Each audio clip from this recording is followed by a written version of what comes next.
Stop everything and listen to this, because I haven't been able to sleep since this was leaked to me early today. It's January 2026, and the front office finally seems to understand that our championship window won't stay open forever. I'm talking about a move that could simply break the American League. Remember that guy everyone thought was washed? That arm that looked like it was going to snap at any moment and who disappeared off the map? Well, he's on the radar. And it's not to be just another body at the back of the rotation. He's coming with the elite status he once held. If this happens, forget everything else. We officially become the team to beat. Jim Bowden dropped the bomb in The Athletic, and I went after my contacts to confirm how big this fire is. The truth is, the Baltimore Orioles are tired of waiting for the Framber Valdez soap opera. We're out there being named betting favorites, but negotiations are stalled. And guess who showed up at the table? Sandy Alcantara, yes, the former Marlins Cy Young winner. The guy who, back in 2022, was a complete monster, pitching 228.2 innings with a 2.28 ERA. He spent all of 2024 on the shelf because of Tommy John and came back last year looking a bit rusty, struggling with command, which is normal for someone coming off that surgery. But think with me, the guy is 30 years old, 2 years younger than Valdez, and his contract is a joke compared to what Framber is asking for. If we bring in Sandy and he recovers 90% of what he was before the injury, our rotation becomes a video game. Imagine a sequence with Grayson Rodriguez, Shane Baz, who we already snagged from the Rays, and Sandy Alcantara. It's an absurd amount of stuff. Alcantara is the type of pitcher who doesn't need help from the bullpen. He eats innings, he rests our relievers' arms. In the optimistic scenario, his control returns to normal now that he's nearly 3 years removed from surgery, and we get a true ace for pennies. He's under contract through 2026 with a club option for 2027 at just $21 million.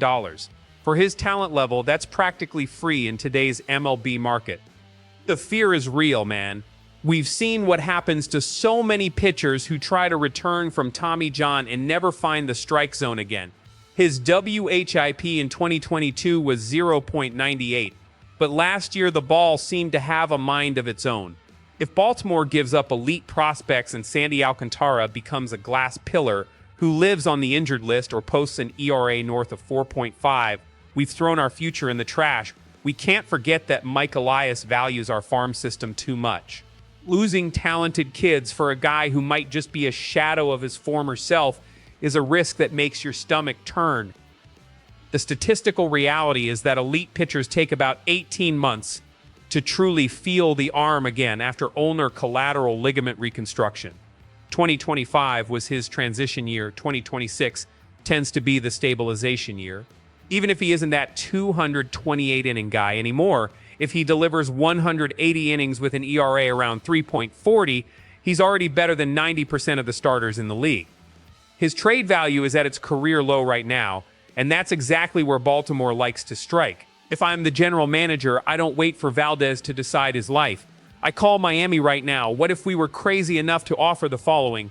Dylan Beavers, our number 5 prospect, plus a promising AAA arm, and maybe Judd Fabian. Mark my words, they will ask for Samuel Basallo, but Basallo just signed an extension. He's untouchable. Miami needs outfielders with a high ceiling, and Beavers fits perfectly there.